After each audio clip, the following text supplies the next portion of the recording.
Well guys, here it is. After many years, I'm finally doing a video on Spyro the Dragon.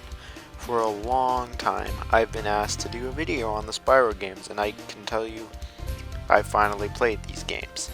Yes, up until this point, I had never actually played a Spyro game for more than a few minutes. This was the first time I had ever played through any of these games that I'll be reviewing.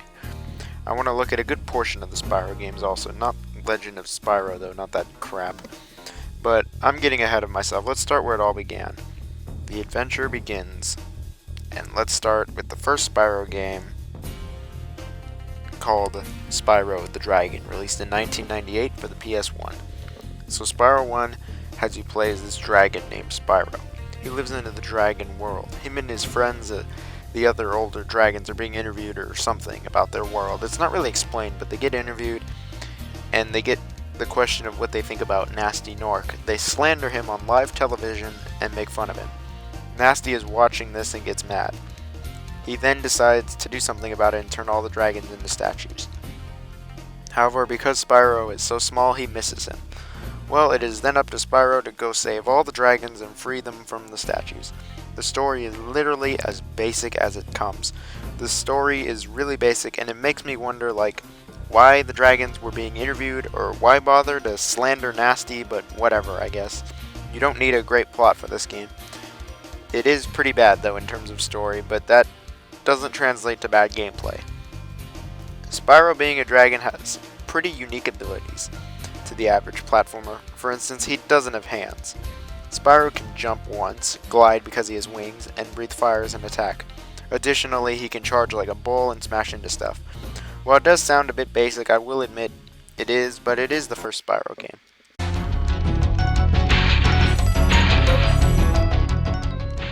In Spyro 1, for the most part, you are platforming and collecting. This is a classic 90s collectathon, something I've sorely missed in the modern era. In Spyro 1, the primary collectible is saving the dragons. Hidden through the levels is these statues, and Spyro has to get to them, or well, stand next to them, to free the dragon inside. There is 80 of these in the game, spread across all the levels and hub worlds. The next collectible you need is these gems. These things are everywhere, and I mean everywhere. You will need so many of them to finish the game, so collect as many as you can, as there is a set number of them in each area.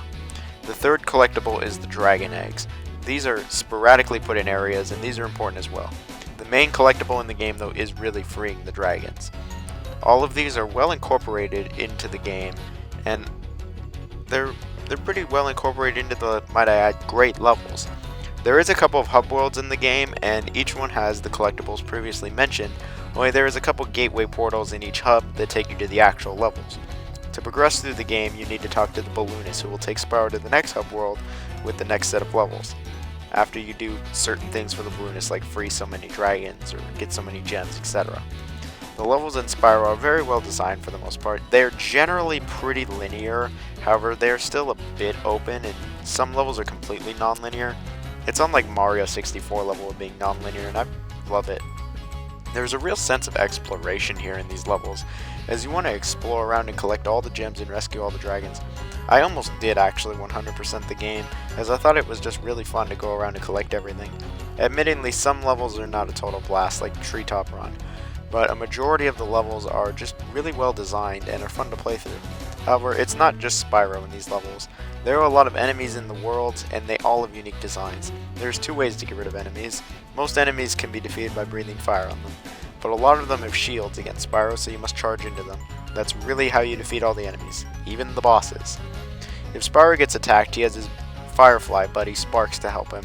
He allows Spyro to take hits and change colors, depending on how many hits he has left. To get more hits, Spyro has to kill sheep or regular animals, and Sparks will eat them and change colors to have more hits. Again, it's really basic, but it is the first game in the series. Also, in certain levels called flight sections, Spyro can actually fly. Here he has to destroy so many things, and it's all for gems. The gameplay, while a bit basic, is still pretty fun. There are a couple different power-ups Spyro has in these levels, like running really fast, etc. And these levels, they take advantage of Spyro's abilities for the most part, and they bring something unique to the table.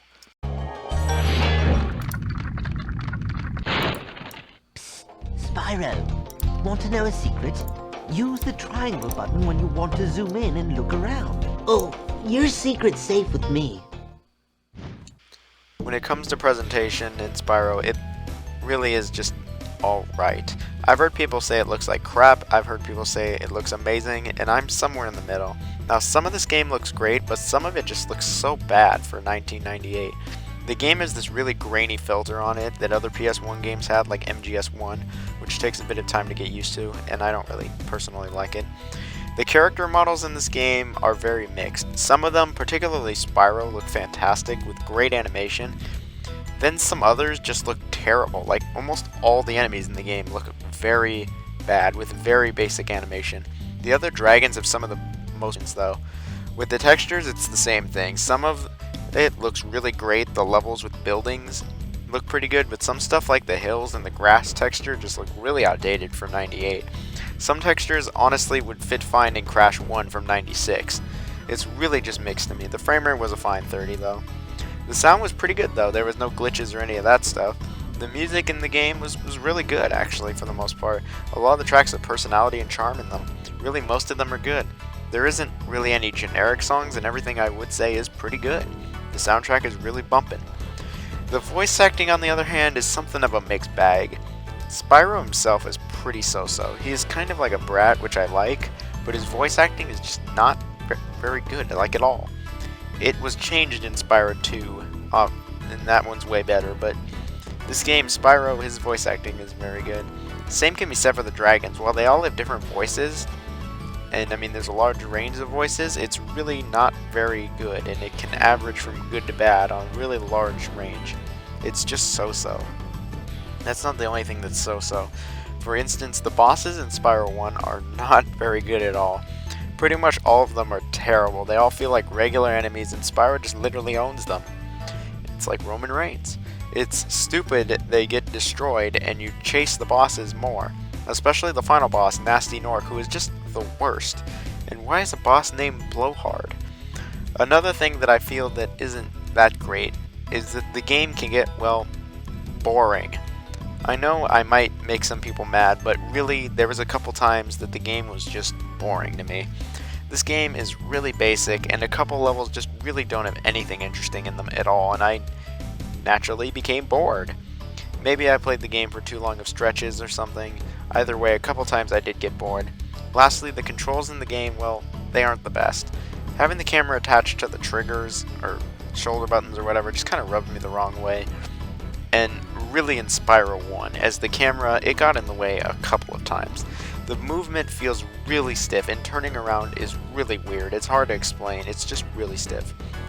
Other than that though, I think Spyro 1 it's pretty great really. I mean, it's a great game. I don't know why I waited so long, all these years, to play Spyro 1. I mean, I was just always a Crash Bandicoot guy. And really, in conclusion, this was an excellent start to a totally classic PlayStation franchise. I don't know why I waited so long. It's a great collectathon. It's a great platformer. And I think that you should check it out. I'll see you guys for Spyro 2.